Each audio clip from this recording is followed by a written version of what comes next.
One dream, one wish 叶えたいなら Over the top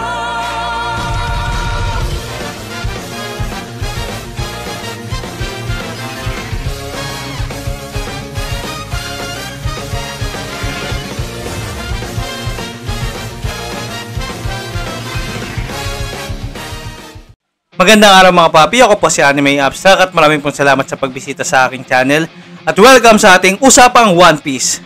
Ang pag-uusapan natin ngayon ay pagre-review sa chapter 1004 na may title na Millet Dongo or Millet Dumpling sa English translation. So bago tayo mag-proceed sa mismong chapter review, may dalawang bagay lang ako sasabihin. Unang-una, sorry dun sa sa last chapter, sa chapter 1003 kasi during review sinabi ko na pag-usapan natin yung may mga hint kasi doon si Oda, may mga topic doon na pag-usapan sana natin after ng review na hindi ko nagawa. So sorry na wala kasi sa isip ko. Pangalawa, doon sa mga bagong dating dito sa channel na ito, hindi natin ipapakita lahat ng mga panel dito sa manga kasi baka masita tayo ng Shonen Jump, yung magazine na may-ari ng One Piece. So kasi before may mga reviewer din na nagpapakita ng mga panel ng manga. So nasita sila, nagkaroon sila ng mga penalties. May isa na naban pa ng 30 days. So para hindi mangyari sa atin yon, although may mga papakita tayo ng mga pira-piraso ng mga panel pero hindi natin papakita lahat. So para lang makarelate tayo sa kung ano nangyayari dito sa chapter na to. Last chapter, chapter 1003, ang huli nangyari is yung nagpalit na si Kaido ng hybrid form niya. Although hindi natin nakita yung mismong hybrid form, pero nakita natin doon na nasa hybrid form na siya, kaya lang naka-silhouette lang kasi, so naka-anino lang, kaya hindi natin alam kung ano yung klase ng hybrid niya, kung hybrid ba ng tao sa isda or hybrid ng tao sa dragon. Kasi ang kapangyarihan ni Kaido is yung Uo-Uo no Mi na binigay sa kanya ni Big Mom na fish fruit, na mythical fruit na may kakayahan na maging mag-transform para maging dragon. So hindi talaga siya dragon kundi sa isda siya na may kakayahang magpalit ng pagiging dragon. So hindi natin alam kung ano talaga yung hybrid form niya. Although may pinapakita during sa anime, so pinapakita na kung ano yung itsura niya pag nagpapalit, pero hindi kasi siya yung official na hybrid. So dito sa manga na to, pakikita natin kung ano yung hybrid form niya talaga. Fortunately, hindi pinakita ni Oda dito sa chapter na to, kaya sorry, sayang. So ang front page nitong chapter na to is si Chopper na nagpapakain ng nagpapakain ng mga Rumble Ball candies doon sa squirrel saka doon sa monkey. So although hindi naman siya totoong Rumble Ball kasi yung Rumble Ball ni ni Chopper is ginagamit niya para makapag-transform siya ng malaki pag kumain siya ng marami. So dito marami siyang kinakain pero hindi naman siya yung original na Rumble Ball. Candies lang siya. Ganito yung mga nire-request ng mga fan ni Oda sa kanya para maging front page itong bawat chapter. Next panel is nakita natin dito si Speed, yung isa sa mga headliners ng Beast Pirates. Ito yung centaur na babae na binigyan ni Otama pinakain ni Otama ng dumplings niya, yung galing sa kapangyarihan niya na kaya niyang pasunurin. So ang ginagawa ni Speed, meron siyang mga balot ng mga dumplings na galing kay Otama. So pinapakain niya yung mga gifters saka mga pleasures. So sabi niya na galing daw yung kay Queen, ginawa daw ni Queen para daw mas mabilis gumaling yung mga sugat nila. So may mga gifters na mga type si Speed kasi babae tapos sexy. So Lady Speed, you're so hot, sabi. Yun, kahit na hindi kasi isa rin dahil sa headliner siya, so sinusunod din siya ng mga gifters. So yun ang ginagawa niya ni Speed, pinapakain niya yung mga gifters para maging tagasunod din ni Tama. So dito rin pinakita yung kung paano na nakarating ng Onigashima si Tama kasi 'di ba nung tinanong ni namin si Tama na paano daw siya nakarating doon kasi kasama niya yung Kumainu, yung aso na malaki. Na nagtataka siya paano nakarating si Tama sa Onigashima kasi nga nasa capital nga siya. Sabi ni Tama na sumakay daw siya sa ship ng kalaban. So dito pala yung galing kay Speed. So ibig sabihin magkasama sila ni Speed. So si Speed yung naggatid sa kanya sa Onigashima. So barko ni Speed yung gamit nila. Ang ginagawa niya Tama is gumawa siya ng maraming dumplings. Habang ginagawa niya, siyempre dahil sa madami, kagaya ng ibang kapangyarihan na ibang devil fruit, kapag masyado mo siya nagagamit, nakakapanghina siya. So nauubusan ng energy rin si Tama habang ginagawa. Pero marami na siya nagawa. So may mga balot na. At isa pa nainis na rin, naiyak na rin si Tama doon sa nangyayari sa kanya eh. 'Di ba before sabi niya na ayaw niyang kumain kasi gusto niya maging kunoichi, kaya kukunti lang yung kinakain niya dati. So dito, galit niya, sinabi niya na naiiyak na, gutom na ako, ayoko na magutom. Gusto ko nang kumain na kahit anong pagkain na gusto kong kainin. Gusto ko na makita yung bagong na si Momonosuke, yung bagong shogun. Talagang makita mo dito na yung reaction ni Tama na kung ano yung nahirap. Kasi simula nung pinanganak siya, naranasan niya yung maghirap kasi 20 years na sila Kaido dun sa Wano. So, ilan to pa? 8 years old pa lang siya. So, hindi niya naranasan kung yung naranasan dati nila, nila Oden, di ba, yung mga dati. Talagang nahirapan siya, kaya gusto niya maayos na lahat. So, sabi niya gusto niya rin lumaban, kaya binibigay niya yung donggo niya, yung minidonggo niya para pinagagamitin nila ni Speed para maging kakampi yung mga ibang gifters, yung mga ibang smile users. So kasama rin dito hindi lang si Speed, kasama rin niya dito sila Daifugo, yung headliners dun sa nagbabantay sa Udon Prison. Tsaka si Gazelman, siya yung unang dumukot kay Tama. So sabi nila na sila tutulungan nga daw nila si Tama. Ngayon si Gazelman habang tumatakbo siya, pinapakain niya yung mga gifters. Hindi niya basta binibigyan, talaga sinusubo na. Kahit si Daifugo ganun din ginagawa. Nakilala si Daifugo ng mga ibang samurai. Ikaw si Daifugo, ikaw yung yung sa Udon Prison. Sabi ni Daifugo, kalimutan nyo na yun.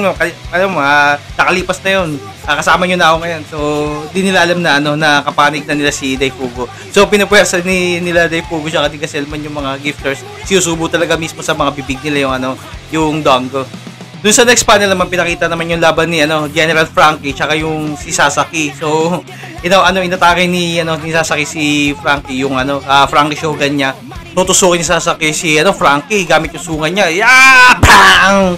Buti lang nasa punisa ni Frankie. So, maganda rito, malakas din yung Frankie Shogun niya. Binalyabag si Sasaki. Boom! Tapos titirahin sana ni Frankie nung yung RPG niya doon sa balikat. Di ba may RPG doon si Frankie. So lumabas na yun, titirahin niya sa General Left. Bigla siyang sinugod ng mga tauhan ni Sasaki, yung mga armored squad, pinagtatanon na siya. Bam bam. Wag niyo siyang siya papakawalan. So di makakita si Frankie. Although malakas yung Frankie Shogun, kaya lang kasi mga gifters yung mga yung mga humahawak sa kanya. So sabi niya, pakawalan niyo ako. Tapos si Sasaki nagre-ready na para atakihin siya ulit. Bigla may dumating, Frankie! So, dumating sila Tama, siya kasi sila Nami, siya kasi Usopp. So, eksakto pa, atake na sa kanya si Sasaki. Ngayon, dumating yung tatlo na yung nakasakay sa Koma Inu. Usopp, Nami, Tama! Sabi ni Frankie. Habang tumatakbo sila Nami, nakita nila na parang hinahabol ng mga Beast Pirates din sila Nami, siya kasi sila Tama. So, tulungan mo kami! Yung pala, yung mga kasi maganda sa yun, okay sana na mangyayari dahil habang inaatake nila Sasaki si Frankie, ito naman inaatake naman sila Usopp, sila namin ng mga Beast Pirates din. So sabi ni Sasaki, magandang diskarte nga yun, magandang advantage nga sa kanila yun kasi mas marami sa kanila. Yung pala, yung mga mahabol pala kala Tama, kala Frankie, kala Usopp, is mga tauhan na pala ni Tama kasi nakakain na pala yun ng dumplings niya, so mga dango niya. Tapos sumigaw si Tama, lahat kayo tulungan niyo si Pronosuke. Tapos sumigaw yung mga Beast Pirates sa kasama nila. Sige po, master, kami na pabahala. Tapos yun, inatake nila si may mga tauhan nga ni Sasaki. Nagulat si Sasaki, pati mga tauhan niya nagtataka, ano nangyayari? Anong ginagawa niyo? Yung pala, kasunod pa rin pala nila namin sila Ulti siya kasi Page 1, hinahabol pa rin pala sila. Si Page 1 yung si Ulti yung nagsabi na mukhang galing nga daw yung sa kapangyarihan nila, sabi ni ni Ulti. So, nung nakita niya si Nami, sabi niya kay Nami na dudurugin niya nga ulit yung bungo. Sabi ni Nami, di mo na ulit magagawa yan. So, nilabas ni Nami yung yung rod niya, yung lightning rod. So, sabi niya, lightning alert! Tapos tinira niya na Thunder Lance Tempo! Boom! Ito yung ginamit niya kay Khalifa dun sa yung CP9. Ang tira nito is dun sa sa puso. So heart paralysis ang pwede mangyari, kaya patagos sa katawan yung yung nangyari na yun. Tapos si Frankie naman nakaiwas naman doon sa atake ni Sasaki, yung pasagod na siya. Siyempre tinulungan siya ng mga tauhan ni Tama, yung mga Beast Pirates din. Bam! Talsika naman tinamaan ni Sasaki, yung mga tauhan niya mismo. Boom! Bagsaka sila lahat. So kahit na tinamaan tinamaan si Ulti sa puso, so bumagsak siya. Hindi pa rin sapat yun para talaga man-knockout siya. Nakita niya ni Page 1 yan, sis! Sabi din namin na dahil sa alam niya nga na hindi basta-basta tinatablan si ulti nun. So sabi niya, kailangan niya pa na mas malakas. Medyo nalulungkot siguro siya dahil nawala na sa kanya si Zeus eh. So kung nasa kanya si Zeus, baka mas malakas pa yung yung atake niya na yun. So ngayon naman, ito naman si Yusuf naman yung umatake. Ginamit niya yung slingshot niya naman. Kaya awag yung mga tao, "Oy, tumingin kayo dito, special attack. Billet dumpling star." Tira niya na ng mga dumplings yung mga tauhan naman ni Sasaki. Tapos yung mga nakakain na yung mga tauhan ni Sasaki, tutusan naman ni Tama na, "Kaya kayo, sumunod kayo sa akin." Nagulat siya, nagtaka si Sasaki. "Hoy, ano ba kayo? Tumigil kayo." Sinugod naman siya ni Frankie. Franken sword! Ginay pa muna siya sa mukha. Siyempre, napansin ni Frankie na yung mismo mukha ni Sasaki is patibay siya, di ba? So, Triceratops. So, yung mismong pinaka-sentro ng mukha niya, pinaka-armor niya. So, ang ginawa ni Frankie, sinipa niya, talsik yung ulo ni Sasaki. So, na-expose yung pinakakatawan ni Sasaki para siyang nakaliad. Ginamitan siya ng Franken sword! V for victory flash! Jing! So, hiwa yung katawan ni Sasaki. Talsik yung mga dugo niya. Hindi naman talaga, parang hindi naman nahiwa yung buong katawan. Parang yung letter V, nagkaroon siya ng letter V sa katawan. So, yun. So, sa next panel naman, napunta naman tayo sa sa pwesto naman ni Sanji. So, dito yung kalaban niya, si Black Maria. Ang nangyari, na huli si Sanji. So, nakatali ngayon siya sa sapot ni Black Maria. Although, pinakita dito ni Black Maria na yung mga yung mga miyembro na lalaki niya, bagsak lahat. So, ibig sabihin, yun yung mga nilabanan ni Sanji. Kaya lang siya, gulpi sarado siya. So, duguan din siya. So, sabi nga ni Black Maria na dahil sa hindi nga siya pumapatol nga sa mga babae. So, yun na. Kaya siya natalo nga. So, pero mas marami yung mga lalaki na bumagsak na gawa niyang patalunin. So, sabi niya rito na hawak niya nga daw yung buhay ni Sanji. So, para makawala siya kung gusto niya, tawagan niya si Nick Robin. So, meron kasamaan si Black Maria dito na babae na meron yung sa mukha na ito rin nakita rin natin to during dun sa lugar ng sa CP9 doon sa kwarto sila, na yung itsura nila, yung pinakamukha nila tatakpan na na parang tag na may tatak ng mata. So sabi ni Black Maria na tawagin niya daw yung si Nico Robin gamit nung sa haharap lang siya dun sa sa babae na yun, dun sa mukha ng babae. So parang itong tag na to is parang pwedeng makapag-broadcast dun sa buong lugar na yun. So mamaya tatalakayin natin yan after nitong review kung paano siya gumagana, pero hindi naman exactly kung paano, pero ayon dito sa pagkakaintindi natin sa chapter na to. So ang ginawa ng babae nga na may tag sa mukha, yung may sa mukha, may para siyang pinindot sa bandang tenga niya. So yun, parang yun yata yung nagbo-broadcast dun sa mga kung sino man yung may ganun din na na takip sa mukha, may tag din na yun. So ang sagot sa kanila dito, ang sagot ni Sanji dito na wag mo malilitin si Nico Robin. So yun yung binanggit ni Sanji sa kanila. Kasi syempre, 'di ba? Ang utos kasi ang nag-utos kasi kay Black Maria is si Kaido. So sinabi ni Black Maria na utos daw ni Kaido na kunin niya si Nico Robin. Kasi alam naman natin na si Nico Robin lang yung nakakabasa ng mga poneglyph, 'di ba? So kaya siguro gusto makuha rin ni Kaido. Yun din gusto mangyari ni Big Mom eh. Tapos sa kabilang panel naman, nakita natin yung pinakita yung si Bawang, yung secretary. So sinasabi niya, detected. So parang yung itong mga tag na to is connected siya sa isa't isa. May mga ibang gumagamit din. Pati may hayop pa rito na parang daga ata ito na ginagamit na pang surveillance ba. So dito nakita nila yung yung 9 rediscovered, di ba? Pinakita ni Lo nga, pinagpalit ni Lo, pinababa niya yung mga 9 rediscovered. So dito nakita nila yung kung saan nakalocate yung 9 rediscovered. Nandun nga sa nasa treasure repository. Yun ang nire-relay ni Bawang na kung nasaan yung yung mga 9 rediscovered. Sa pwesto naman nila sa lugar naman nila King. So siguro si King nakikipaglaban siguro pa rin kay Marco kasi yung parang secretary niya na gifters din na lumilipad. Nakasuot din nung tag na yon. So sinabi niya kay King na kung ano information na nakukuha niya dun kay Bawang. So sabi ni King na busy ako ngayon, di ako pwedeng pupunta. Wala bang ibang pwedeng pumunta? Wala bang ibang available? So nirelay niya information to kay Black Maria. So sinabi ni Black Maria na, sige ako pupunta, King. So yun, siguro mga time na to na ipaglaban pa rin siguro si King doon kay Marco. Tapos dito sa next panel nakita niya parang may napansin si Bawang na kasi 9 rediscovered lang siya. So siya lang dapat yun. Pero meron daw pang 10. Kaya lang, ito kasi, so mapapansin natin, di ba yung mga 9 rediscovered, alam natin na malalaking tao sila eh. So si Kinemon lang, nasa mga 9 feet mahigit na, 9 feet mahigit na yung height. Pero yung tao na yun, na nandoon, nakasama nila, is nasa normal height lang. So, hindi natin alam kung sino yung tao na yun, pero makikita doon sa silhouette, doon sa figure, na babae siya. Pati yung style ng buhok niya, nakikita yung, so mamaya pag-usapan natin. So, ang ginagawa ng babae is yung na pinapagalingan, so ginagamot yung mga 9 rediscovered. Kaya yun yung siya sabi ni Bawang na kailangan puntahan niya para mapatay na yung matuloy mapatay yung 9 rediscovered, pati yung naggagamot na to. So, doon na natapos yung yung chapter. So, pinakita lang yung silhouette ng sino yung tao na to. So, ayan. Ngayon, isa-isahin natin mga nakita natin dito sa sa chapter na to. Number 1, yung kapangyarihan ni Otama. Okay? So, napakalakas na kapangyarihan na yun, yung dumpling na yun, yung ginagawa niya. Kasi, unang-una, ang tanong natin is, gumagana ba siya kahit sa mga natural na Zoan users? Ibig sabihin yung mga hindi siya gifters, hindi siya, hindi siya smile users, talagang Zoan users talaga. Kasi, hindi pa natin nakita na ginamit ito sa sa mga Zoan users mismo eh. Ginamit pa lang ito sa mga sa mga smile users lang. So, gumagana siya. Siguro assume na rin natin na hindi siya gumagana sa mismong mga tao lang. Talagang sa mga devil fruit users, sa mga smile users. Pero hindi pa natin nakita na gumana siya sa Zoan users. Ngayon kasi bakit mahalaga 'yon?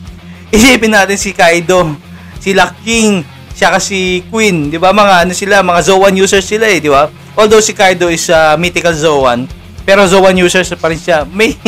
May chance ba na na pag pinakain ni Tama ng kapangyarihan niya si Kaido, pwede maging maging tauhan niya si Kaido, pwede pang maging master siya ni Kaido, di ba? Pati si Lack King siya Queen, gagana ba sa kanila yung yung kapangyarihan ni Tama? Kasi malaking bagay yung napakalakas sa kapangyarihan kung gumagana sa kanila.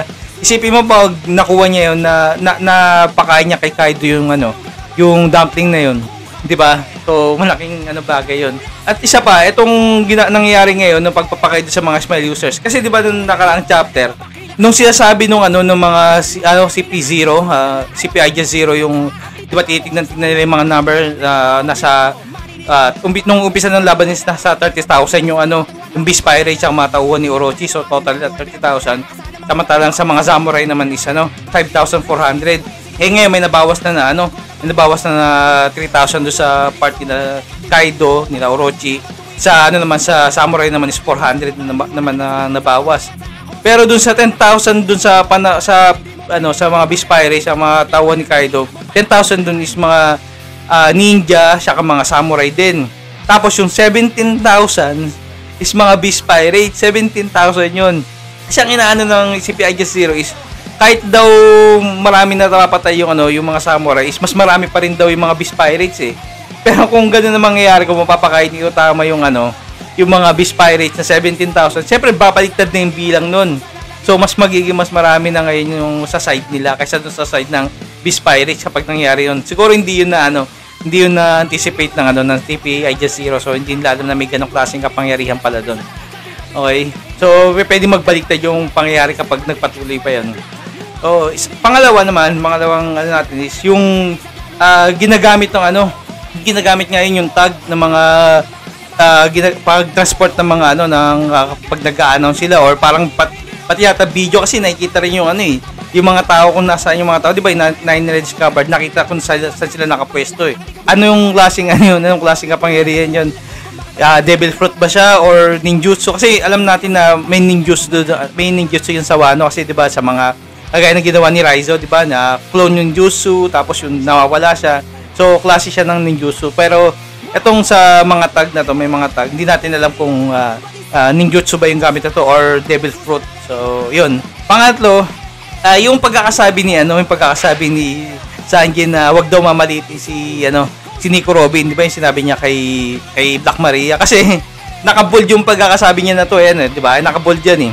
So, parang may ibig yan sabihin na yung kasama nila nila Black Maria, so hindi mo natin alam, baka si Robin na yung mismo may tag eh, or doon kasama ng ng CPI-0, baka si Robin na rin yun, di ba? Mayroon din tag sa mukha. So kasi di ba ang ginawa nila Robin siya ni Brook is naglakad lang sila, tumatakbo sila paakyat, kasi ang ginawa ni Marco, hinagis niya si Zoro pataas, tapos sila Nico Robin tsaka si Brook is tumatakbo. So, hindi na pagkatapos nun din natin nakita ko ano nangyari sa kanila. So, yung ewan ko, baka hint lang ni Oda na may ginagawa si Robin na sarili niyang diskarte. Maaring si Robin nga yun. Tapos ito pa yung pang-apat, yung itong tumutulong sa Nine Rings Cavern. Sino ba to? So, hindi pinakita yung mukha, naka-silhouette lang kasi ang mga theory kasi ng mga tao is maaari ba tong si Lady Toki kasi yung itsura niya, yung pagkakaluwad na ladlad ng buhok is same ng ladlad ng buhok nila Lady Toki saka Lady Hiyori. Although si Lady Hiyori wala siya sa Onigashima, pero syempre alam naman natin si Tama nakarating siya ng Onigashima gamit ng barkong kalaban. So baka ganun din nangyari kay Hiyori. Yun nga mga theory ng mga tao, maaaring si Toki nga ito o si Lady Hiyori. Pwede kasing mangyari na si Toki dahil sa kapangyarihan niya na yung time fruit, di ba? So pwede siya mag-jump, hindi kasi nakita yung bangkay niya nung nasunog na yung or nung pinatay na siya ng mga Beast Pirates. So wala nangyari na paghahanap sa bangkay ko talaga namatay talaga siya. So pwedeng si Lady Toki o si Lady Hiyori yun.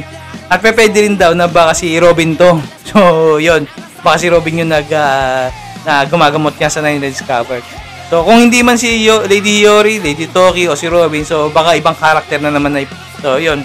Yan po yung yung review natin para sa chapter 1004. Sana po nagustuhan nyo. Paki-like, paki-subscribe, paki-comment kung may gusto kayong comment, may gusto kayong pag-usapan.